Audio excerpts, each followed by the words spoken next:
Сәлеметсіздер ме, құрметті оқушылар? География сабағына қош келдіңіздер. Назарымызды картаға аударайық.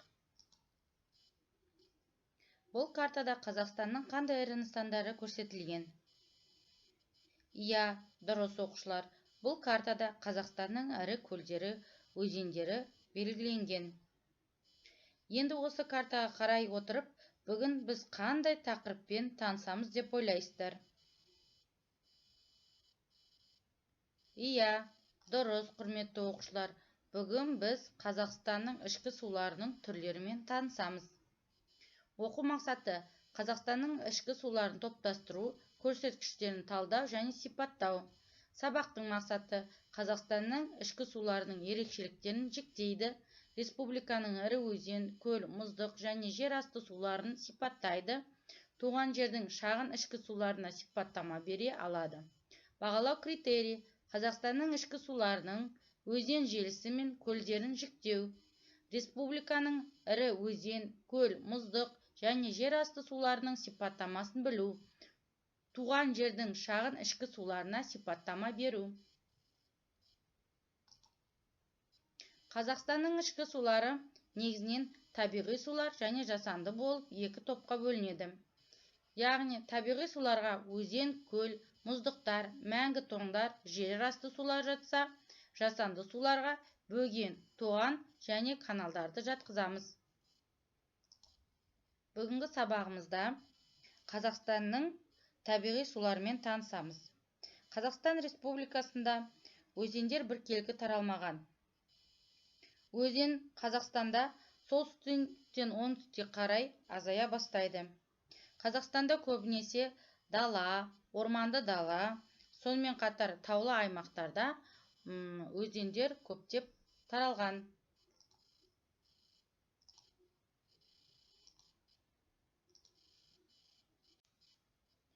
Республикамыздың өзендері солтүстік мұзды мұхит бассейні және ішкі тұйық бассейндеріне құяды. Ішкі тұйық бассейндерін атайтын болсақ, Каспий теңізі, Арал теңізі, Балқаш-Алакөл бассейні, сонымен қатар теңіз бен Қарасор көлдерінің бассейндерін атасақ болады. Бүгінгі сабағымызда осы бассейндерге құятын өзендерді және де сол аймаққа жататын мұздықтарды талдаймыз. Яғни бірінші бассейн солтүстік мұзды мұхит бассейні. Солтүстік мұзды мұхит бассейніне Ертіс, Есіл, Тобыл өзендері құяды. Енді бүгінгі сабақта Ертіс өзенін талдап кетейік. Ертіс өзені Қытай, Қазақстан және Ресей жерлерімен ағатын өзен.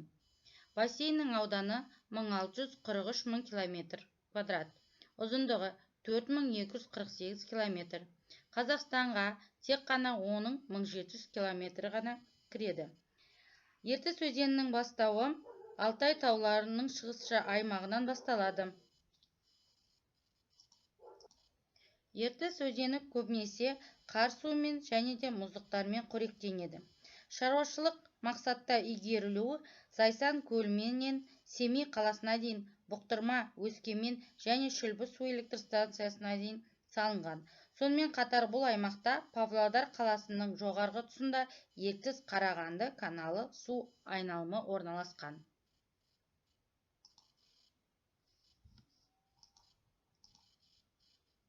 Келесі ішкі тұйық бассейн, ол бізде Каспий теңізі.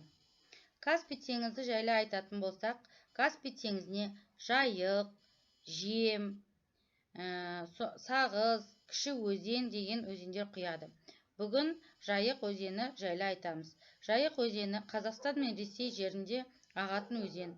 Бассейннің ауданы 231 мың километр квадрат, ұзындығы 2428 километр. Қазақстан аумағындағы ұзындығы 1082 километрді алып жатыр. Сонымен қатар Жайық өзені Орал тауының басталады. Өнеркәсіптік маңызы өте жоғары болып табылады және де сонымен қатар қар суымен қоректенеді. Келесі бассейнді айтатын болсақ, келесі бассейн ол бізде Арал теңізі. Арал теңізі не құятын өзендерді атап өтетін болсақ, Сырдария және сонымен қатар оның саласы Арыс, Шу, Сарысу, Торғай, Ырғыз, Талас өзендерін атап өтсек болады. Бүгінгі сабақта біз Сырдария өзенін талдап кетеміз. Сырдария өзені Қырғызстан, Тәжікстан, Өзбекстан және де сонымен қатар Қазақстан арқылы ағып өтетін өзендер қатарына жатады.